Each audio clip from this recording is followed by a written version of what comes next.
If you want to share a link with your followers, I'm here to show you what is the best way to do it. So when you open Instagram and you share a link in the comments section, like this one, as you can see, no matter how many times I tap on it, it doesn't work.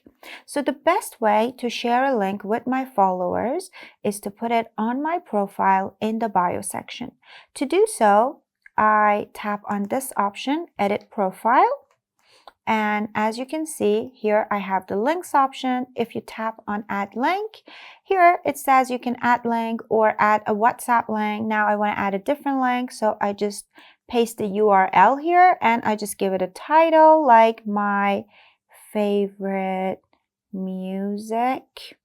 And then I just tap Done and I go back.